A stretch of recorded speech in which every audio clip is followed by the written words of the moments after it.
ವಿಜಯಪುರದಲ್ಲಿ ಬೀದಿ ನಾಯಿಗಳ ಅಟ್ಟಹಾಸ ಜಾಸ್ತಿ ಆಗ್ತಾ ಇದೆ. 3 ವರ್ಷದ ಮಗುವಿನ ಮೇಲೆ ನಾಯಿಗಳ ದಾಳಿ ಆಗಿರುವಂತದ್ದು. ಬೀದಿ ನಾಯಿಗಳ ಅಟ್ಟಹಾಸ ಮಿತಿಮೀರ್ತಾ ಇದೆ. ವಿಜಯಪುರದಲ್ಲಿ 3 ವರ್ಷದ ಮಗುವಿನ ಮೇಲೆ ನಾಯಿಗಳ ದಾಳಿ.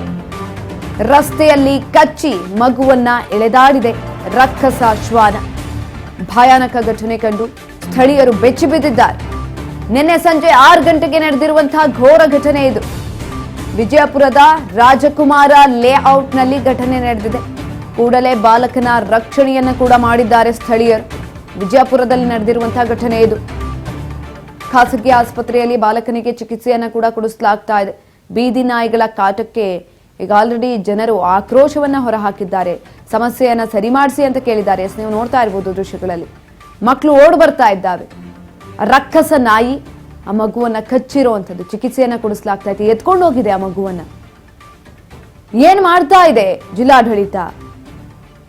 ಸ್ಥಳೀಯರು ಹೋಗಿ ಆ ಮಗುವನ್ನ ಕಾಪಾಡಿರುವಂಥದ್ದು. ಸಿಸಿಟಿವಿ ಇಲ್ಲಿ ಈ ಒಂದು ದೃಶ್ಯ ರೆಕಾರ್ಡ್ ಆಗಿದೆ ಇದೀಗ.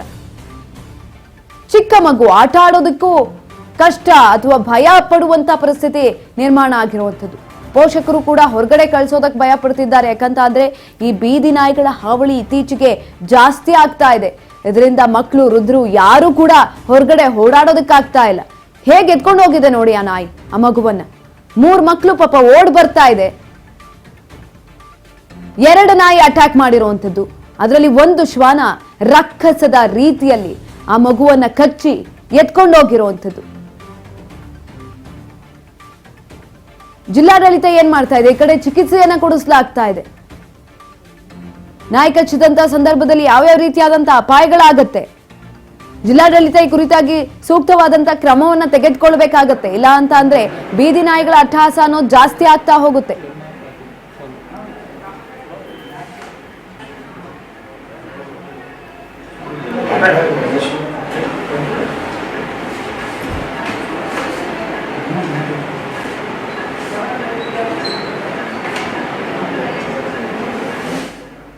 ಇದ್ರ ಬಗ್ಗೆ ಹೆಚ್ಚಿನ ಮಾಹಿತಿಯನ್ನ ತಿಳ್ಕೊಳ್ತಾ ಹೋಗೋಣ. ನಮ್ಮ ಪ್ರತಿನಿಧಿ MR ಪಾಟೀಲ್ ಸಂಪರ್ಕದಲ್ಲಿದ್ದಾರೆ. MR ಪಾಟೀಲ್, ಒಂದ್ ಕಡೆನಲ್ಲಿ ಬೀದಿ ನಾಯಿಗಳ ಹಾವಳಿ ಅನ್ನೋದು ಹೆಚ್ಚಾಗ್ತಾ ಇದೆ. ಇದೀಗ ವಿಜಯಪುರದಲ್ಲಿ ಆ ಪಾಪ ಮಗು ಮೇಲೆ ನಾವು ಇವಾಗ ತಾನೇ ದೃಶ್ಯವನ್ನ ನೋಡ್ತಾ ಇದ್ವಿ. ಆ ಬೀದಿ ನಾಯಿ ಹೇಗೆ ಅಟ್ಯಾಕ್ ಮಾಡಿದೆ, ಸದ್ಯ ಪಾಪು ಪರಿಸ್ಥಿತಿ ಹೇಗಿದೆ? ಹೆಚ್ಚಿನ ಮಾಹಿತಿ ಕೊಡೋದಾದ್ರೆ. ಏನು ಸುಕನ್ಯಾ ವಿಜಯಪುರದಲ್ಲಿ ಮತ್ತೆ ಬೀದಿ ನಾಯಿಗಳ ದಾಳಿ ಆಗಿದ್ದು 3 ವರ್ಷದ ವಿರಾಜ್ ಎಂಬ ಪುಟ್ಟ ಬಾಲಕನನ್ನು ಕಚ್ಚಿ ಸುಮಾರು 100 ಅಡಿ ದೂರ ವಿದ್ರಾಮಗಳಿಂದ ನಗರದ ರಾಜಕುಮಾರ್ ಆಟವಾಡುತ್ತಿದ್ದ ಸಮಯದಲ್ಲಿ ಈ ಘಟನೆ ನಡೆದಿದೆ ಅಂತ ಹೇಳ್ಬೋದು.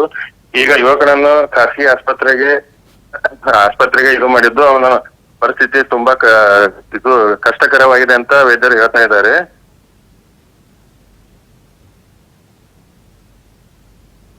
ಏನು ಪದೇ ಪದೇ ಈ ರೀತಿ ಘಟನೆ ನಡೆಯುವಂತದ್ದು. ಇಷ್ಟಾದ್ರೂ ಸ್ವತಃ ಮಹಾನಗರ ಪಾಲಿಕೆ ಅಧಿಕಾರಿಗಳಾಗಿರುವುದು, ಜಿಲ್ಲಾಡಳಿತ ಇದಕ್ಕೆ ಯಾವುದೇ ರೀತಿಯಾದಂತಹ ಕಡಿವಾಣ ಆಗ್ತಾ ಇರೋದು ಜನರ ಆಕ್ರೋಶಕ್ಕೆ ಸಾಕ್ಷಿಯಾಗಿರುವಂತಹದ್ದು. ಎಸ್, ಧನ್ಯವಾದಗಳು MR ಪಾಟೀಲ್ ಹೆಚ್ಚಿನ ಮಾಹಿತಿಗಾಗಿ. ವಿಜಯಪುರದಲ್ಲಿ ಬೀದಿ ನಾಯಿಗಳ ಹಾವಳಿ ಅನ್ನೋದು ಹೆಚ್ಚಾಗ್ತಾ ಇದೆ. 3 ವರ್ಷದ ಮಗುವಿನ ಮೇಲೆ ಬೀದಿ ನಾಯಿಗಳ ಹಾವಳಿ ಜಾಸ್ತಿ ಆಗಿರುವಂಥದ್ದು.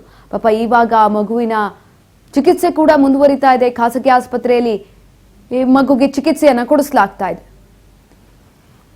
ರಾಜಕುಮಾರ ಲೇಔಟದಲ್ಲಿ ಇವತ್ತು ಸಾಯಂಕಾಲ 6:30 ಗಂಟೆಗೆ 2 ನಾಯಿಗಳು 3 ವರ್ಷದ ಮಗುವಿಗೆ ಕಚ್ಚಿ ಅದು 300 ಫೂಟದಷ್ಟು ದೂರ ಎಳ್ಕೊಂಡು ಒಯ್ದಿರ್ತಕ್ಕಂಥ ಸನ್ನಿವೇಶವನ್ನು ನಾವು CC ಕ್ಯಾಮ್ರಾದಲ್ಲಿ ಮತ್ತು ಮೊಬೈಲ್ದ ಮುಖಾಂತರ ನಾವು ನೋಡಿದ್ದೀವಿ. ಅದು ಮುಗಿದ ತಕ್ಷಣ ಒಂದು 10 ನಾವು ಮನೆ ಪಕ್ಕದಲ್ಲಿ ಬರ್ತೀವಿ.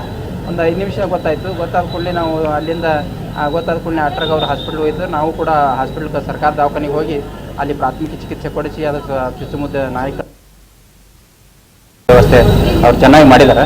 ಮತ್ತು ಅದ್ರ ಜೊತೆಗೇ ಅವರು ಅರ್ಧ ಗಂಟೆ 1 ಗಂಟೆವರೆಗೂ ಅವರೆಲ್ಲ ಇಂಜೆಕ್ಷನ್ ಕೊಟ್ಟು ಪ್ರಾಥಮಿಕ ಚಿಕಿತ್ಸೆ ಕೊಟ್ಟು ಆಮೇಲೆ ನಂತರ ಅವ್ರೇನದ ನೀವು ಬೇಕಿದ್ರೆ ಬೇರೆ ಹಾಸ್ಪಿಟ್ಲ್ಗೆ ಶಿಫ್ಟ್ ಮಾಡ್ಕೊಂಡು ಏನು ತೊಂದರೆ ಏನಿಲ್ಲ ರೀ.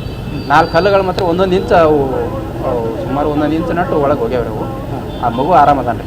ಜನ ಗಾಬರಿ ಬಿದ್ದಾರೆ. ಇದಕ್ಕೆ ಮುಂಚೆನೂ ಮತ್ತು ಇನ್ನೂ 3 ಜನರಿಗೆ 3 ಮಕ್ಕಳಿಗೆ ಕಡ್ದವ್ರಿ. ಅಲ್ಲಿ ಮನೆ ಹತ್ರ ಅವರು ಯಾರ್ಯಾರು ಕಟ್ಸ್ಕೊಂಡಿದ್ರಲ್ಲ ಅವ್ರ ತಾಯಂದಿರು ಆ ಮಗುನು ತೊಗೊಂಡು ಬಂದಿದ್ರಲ್ಲಿ. ಅಲ್ಲಿ ಕಮಿಷನರು ಕೂಡ ಬಂದಿದ್ದರು. ಅವರು ಯಾವ ಸಂಬಂಧಪಟ್ಟಂಗೆ ಎಲ್ಲ ವ್ಯವಸ್ಥೆಯನ್ನು ನಾವು ಇವತ್ತು ರಾತ್ರಿ ಬೆಳಗ್ಗೆ ಅಷ್ಟೊತ್ತಿಗೆ ಆ ನಾಯಿನ ಹಿಡಿದು ಅದಕ್ಕೆ ವ್ಯವಸ್ಥೆ ಮಾಡ್ತೀವಿ. ಒಂದು ಪರಿಹಾರ ಕೇಂದ್ರಕ್ಕೆ ಅದಕ್ಕೆ ಏನು ಹೋಯ್ತೀವೋ ಎಲ್ಲ ವ್ಯವಸ್ಥೆ ಮಾಡ್ತೇವೆ ಅಂತ ಹೇಳಿ